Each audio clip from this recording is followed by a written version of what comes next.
Sir, ನೂತನ ಸಚಿವ ಸಂಪುಟ ರಚನೆ ಆಗುತ್ತೆ ಅಂತ ಮಾತುಕತೆ ಬರ್ತಾರೆ. ಅದ್ರ ಬಗ್ಗೆ ಹೈಕಮಾಂಡು ಮುಖ್ಯಮಂತ್ರಿಗಳು ಕೂಡಿ ಚರ್ಚೆ ಮಾಡಿದ ಮೇಲೆ ತೀರ್ಮಾನ ಆಗುತ್ತೆ. ಬಹುತೇಕ ನನಗಿರೋ ಮಾಹಿತಿ ಪ್ರಕಾರ ಬೆಳಗಾವಿ ಅಧಿವೇಶನ ಮುಗಿಯವರೆಗೆ ಯಾವುದೇ ಚಟುವಟಿಕೆಗಳು ನಡೀಲಿಕ್ಕಿಲ್ಲ ಅಂತಕ್ಕಂಥದ್ದು ನನ್ನ ಅನಿಸಿಕೆ. ಸರ್, ತಮಗೇನಾದರೂ ಮಂತ್ರಿ ಸ್ಥಾನ ಕೊಡ್ತಾರಾ? ನಾನು ಅದ್ರ ಬಗ್ಗೆ ಯಾವತ್ತೂ ಚಿಂತನೆ ಮಾಡ್ತಕ್ಕಂಥದ್ದು ಮಾಡಿಲ್ಲ. ನೋಡೋಣ, ಅವರು ತೀರ್ಮಾನಗಳು, ಹೈಕಮಾಂಡ್ ತೀರ್ಮಾನಗಳು, ಮುಖ್ಯಮಂತ್ರಿಗಳ ತೀರ್ಮಾನಗಳನ್ನು ಎಲ್ರಿಗೂ ಭಾಳಷ್ಟು ಜನರಿಗೆ ಅಪೇಕ್ಷೆ ಇರ್ತದೆ. ನಾನಂತೂ ಸನ್ಯಾಸಿ ಅಂತೂ ಅಲ್ಲ, ನಾನೊಬ್ಬ ರಾಜಕಾರಣಿ.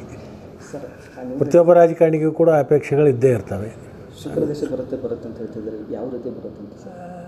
ಸಚಿವ ಸಿದ್ಧತೆ ನೀವು ಅದನ್ನು ನಾನು ಯಾವ ಅರ್ಥದಲ್ಲಿ ಹೇಳಿದ್ದೀನಿ, ಮುಂದೊಂದು ಅರ್ಥ ಅದಕ್ಕೆ ತೀರ್ಮಾನಗಳಾದಂಥ ಸಂದರ್ಭದಲ್ಲಿ ತಮಗೆ ಅನುಭವಕ್ಕೆ ಬರುತ್ತೆ.